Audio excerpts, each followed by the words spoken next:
అందరికీ నమస్కారం. తెలుగు పరిమళం ఛానల్కు స్వాగతం, సుస్వాగతం. ఈరోజు ఈ వీడియోలో ఆంధ్ర మహాభాగవతం భక్త ప్రహ్లాద చరిత్ర నుండి ఒక గొప్ప పద్యం చెప్పుకుందాం. పద్యం చెప్పుకునే ముందు బమ్మెర పోతన గారి గురించి చెప్పుకోవాలి. పోతన గారు 1420లో జన్మించారు, అంటే 15వ శతాబ్దం. తల్లి లక్కమాంబ, తండ్రి కేసన. పోతన గారికి సహజ పండితుడని ప్రసిద్ధి.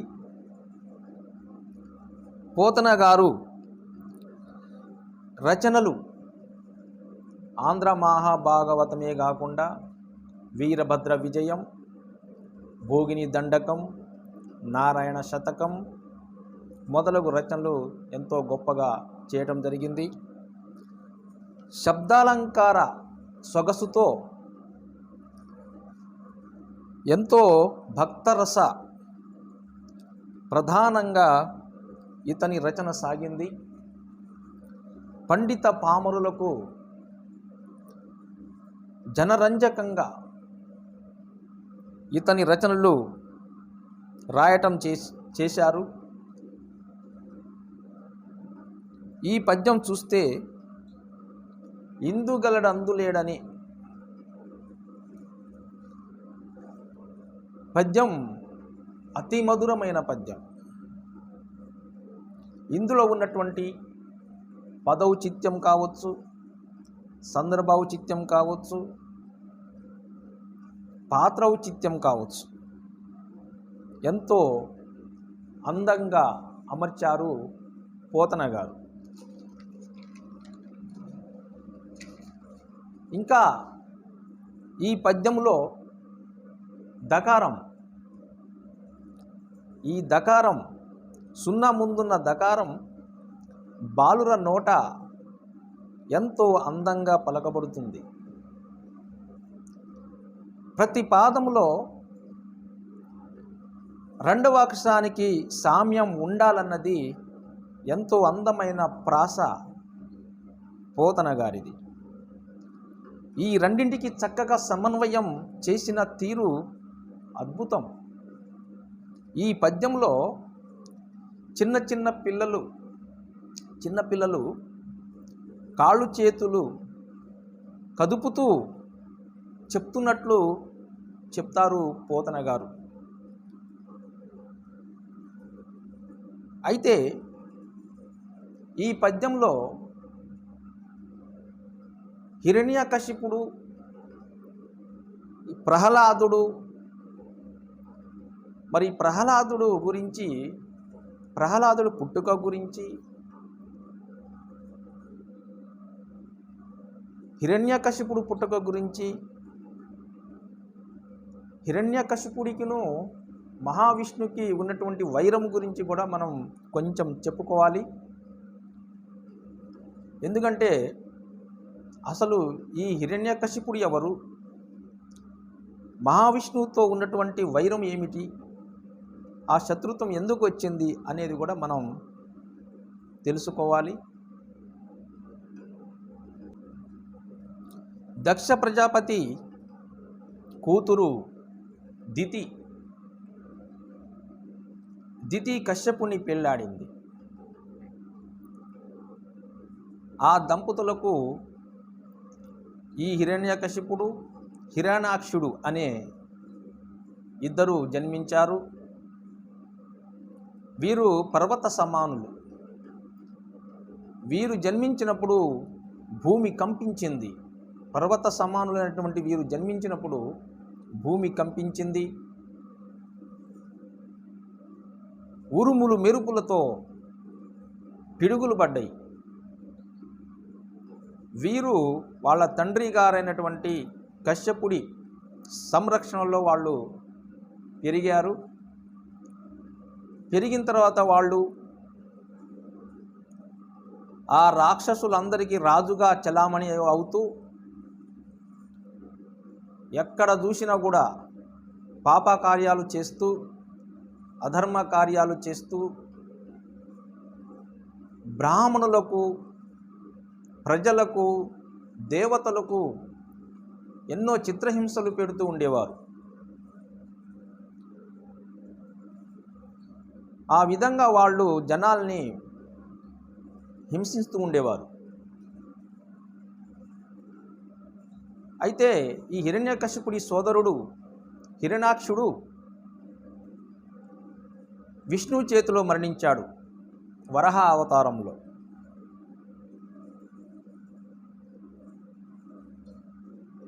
అప్పటి నుంచి తమ్ముణ్ణి కోల్పోయినటువంటి ఈ హిరణ్యకశిపుడు విష్ణువుని చంపాలనే ఉద్దేశంతో బ్రహ్మకు తపస్సు చేశాడు. మరణం లేకుండా, ఎటువంటి మరణం సంభవించకుండా ఉండాలనే ఉద్దేశంతో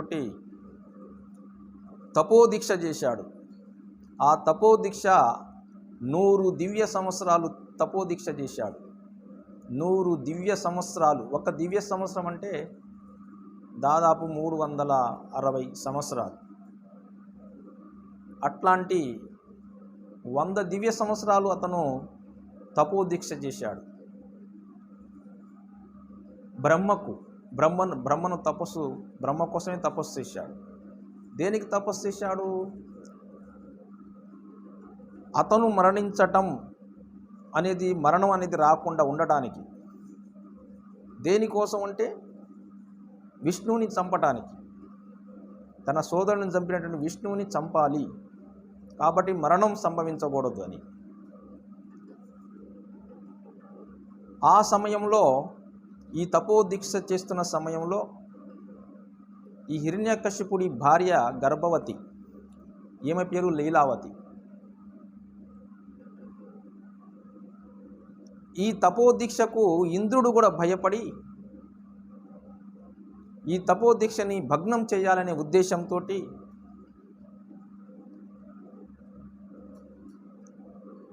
హిరణ్యకశిపుని భార్యను అపహరించాడు. అపహరించి తీసుకొని పోతుంటే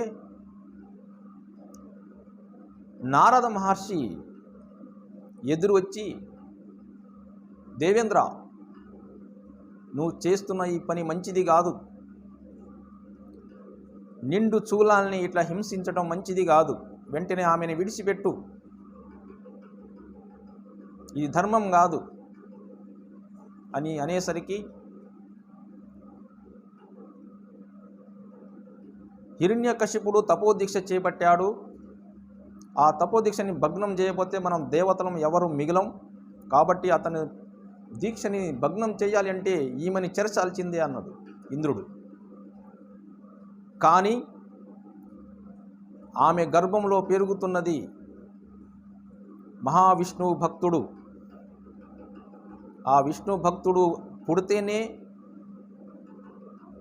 ఆ హిరణ్యకశిపుడి చావు సులభంగా జరుగుతుంది. కాబట్టి ఆ గర్భంలో ఉన్న శిశువు పుట్టాలి. కాబట్టి ఈమెను విడిచిపెట్టు అని చెప్పటం జరిగింది. నారదుడు మాటలు విన్నటువంటి ఇంద్రుడు సరేనని చెప్పి గర్భవతిగా ఉన్నటువంటి లీలావతిని నారదుడు గొప్పచెప్పాడు. నారదుడు తన ఆశ్రమాన్ని తీసుకెళ్ళి గర్భంలో ఉన్నటువంటి శిశువుకు శ్రీమన్నారాయుని మంత్రాన్ని ఉపదేశించాడు. శ్రీమన్నారాయణ మంత్రమే కాకుండా విష్ణు కథలు, ఇంకా ఎన్నో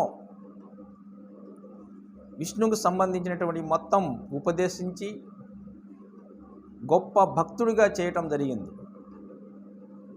గర్భంలో ఉన్నప్పుడే మంచి ముహూర్తాన ఆమె ప్రసవించటం జరిగింది. ప్రహ్లాదుడు జన్మించటం జరిగింది. ఆ తర్వాత నారద మహర్షి ఆమెను, ఆ బిడ్డను తీసుకొచ్చి హిరణ్యకశిపుడికి ఒప్పచెప్పటం జరిగింది. ఆ సమయంలో హిరణ్యకశిపుడు నారద మహర్షికి ధన్యవాదాలు తెలిపి అతనికి పంపించేశాడు. ఆ తర్వాత జరిగిన విషయాన్ని భర్తకు చెప్పింది లీలావతి.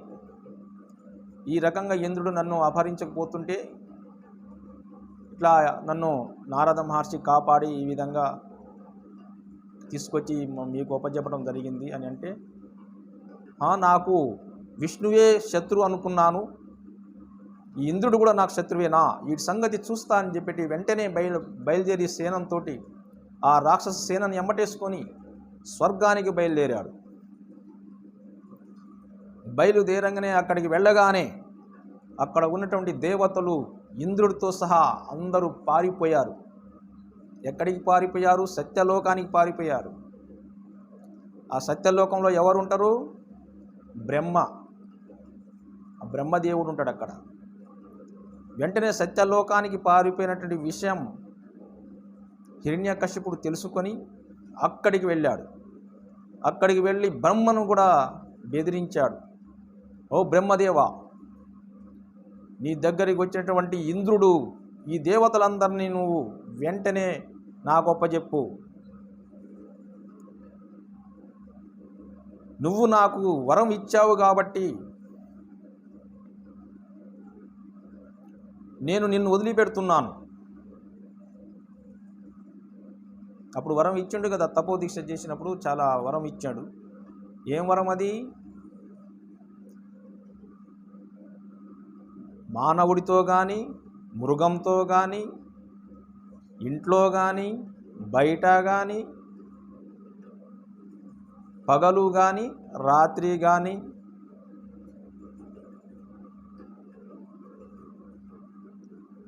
మరణం సంభవించకూడదని అప్పుడు బ్రహ్మ దగ్గర వరం తీసుకున్నాడు. గొప్ప తపస్సు చేసి ఆ తపస్సు ఇచ్చిండు కాబట్టి నిన్ను వదిలిపెడుతున్నా కాబట్టి నువ్వు వెంటనే ఆ దేవతలందరినీ విడిచిపెట్టు అని చెప్పి బ్రహ్మను బెదిరించాడు.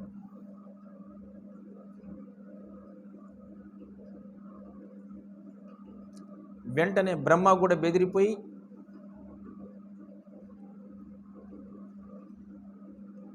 దేవతలందరినీ వెళ్ళమని చెప్పాడు. అందరూ వెళ్ళిపోయి వైకుంఠానికి చేరారు. వీరందరూ వైకుంఠానికి చేరారు. హిరణ్యకశిపుడు వైకుంఠానికి కూడా వెళ్ళాడు. వైకుంఠానికి వెళ్ళిన తర్వాత అక్కడ ఎవరు కనపడట్లే.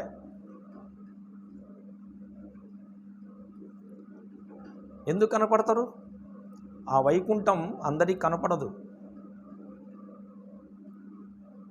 భక్తులకు, యోగులకు, సాత్వికులకు మాత్రమే ఆ వైకుంఠం కనపడుద్ది. ఈ హిరణ్యకశిపుడు రాక్షసుడు కదా, పాపిష్టుడు, ఎన్నో పాపాలు చేసిన వాడు. ఇతనికి ఇలా సైనికులకి ఎవరికి ఆ వైకుంఠం కనిపించలే. కానీ ఏమనుకుంటాడు హిరణ్యకశిపుడు? నన్ను చూసి అందరూ పారిపోయారు, విష్ణువు కూడా పారిపోయాడు అని చెప్పి అనుకొని భ్రమపడి వచ్చేస్తాడు. వచ్చేసిన తర్వాత అతని కొడుకు భక్త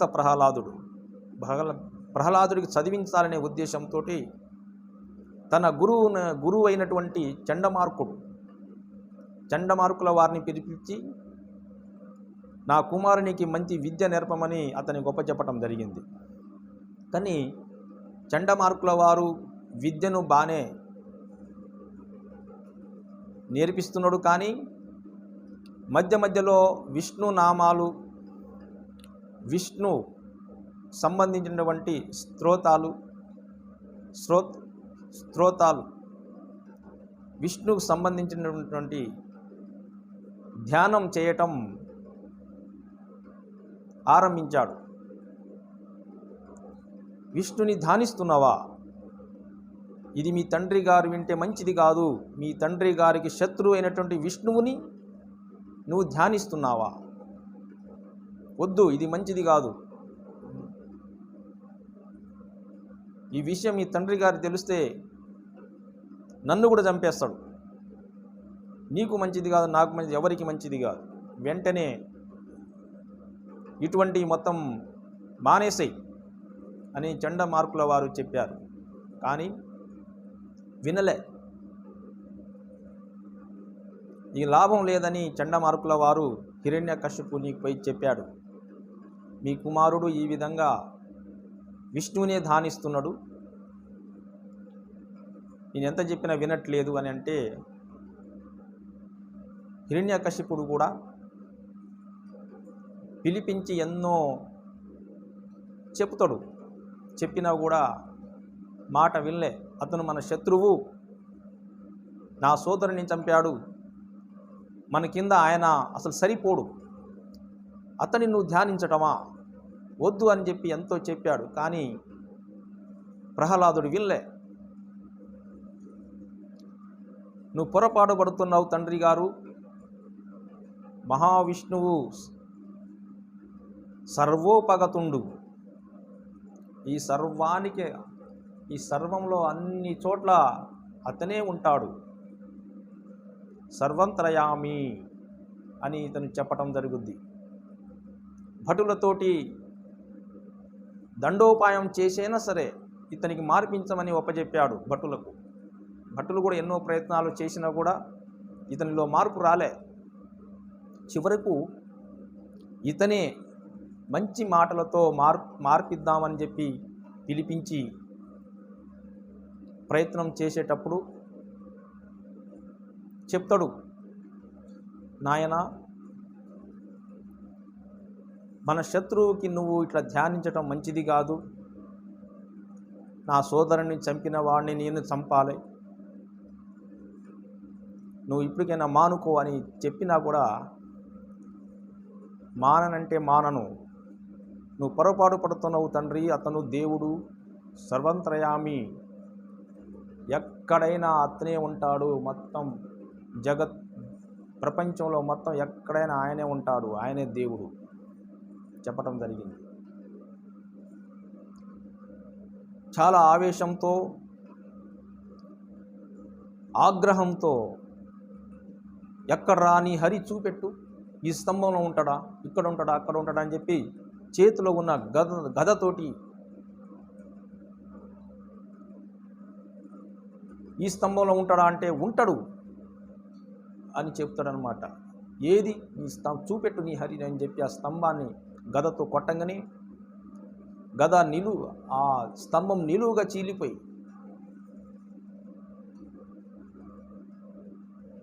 అందులో నుండి వికటహాసంతో అటు నరుడు కాకుండా అటు మృగము కాకుండా ఒక విచిత్ర ఆకారంతో బయటికి వస్తాడు నరసింహుడు. బయటికి వచ్చి అమాంతం ఎత్తుకొని హిరణ్యకశిపునికి తన తొడల మీద పెట్టుకొని పొట్ట చీల్చి పేగులు బయటికి తీసి చంపటం జరుగుద్ది. ఆ సమయంలో బ్రహ్మ దేవతలందరూ అక్కడ చేరతారు. అందరూ ఎంతో శాంతించమని కోరతారు, కానీ శాంతించడు.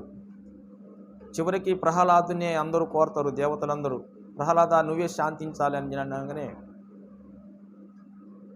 ప్రహ్లాదుడు ధ్యానిస్తాడు. ఆ ప్రహ్లాదుడే శాంతింపజేస్తాడు.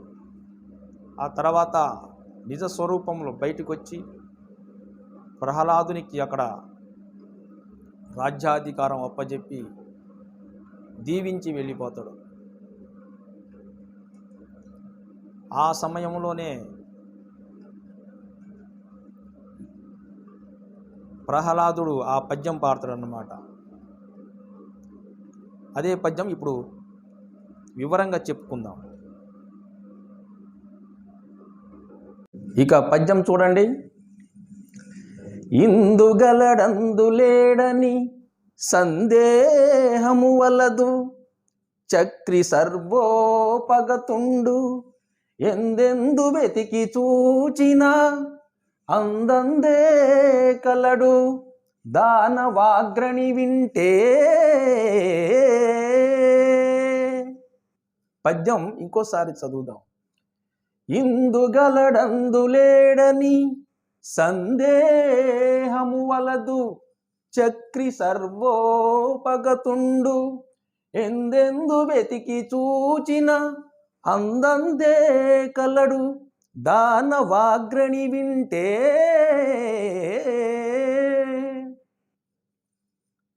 ఇందు ఇందు దీనిలో ప్రతిపదార్థం చూద్దాం. ఇందు దీనిలో ఇక్కడ ఇందు గలడందులేడని. ఇందు దీనిలో ఇక్కడ గలడు కలడు ఉన్నాడు. అందు అందు దానిలో అక్కడ లేడని లేడు లేడు అని అని. సందేహము సందేహము వలదు. సందేహము అనుమానము వలదు వద్దు. చక్రి సందేహము వలదు. చక్రి సర్వోపగతుండు. చక్రి అంటే చక్రమును ఆయుధముగా కలవాడు. ఎవరు? విష్ణువు. సర్వ అన్నిటి యందు సర్వ అన్నిటి యందు ఉపగతుండు సర్వోపగతుండు.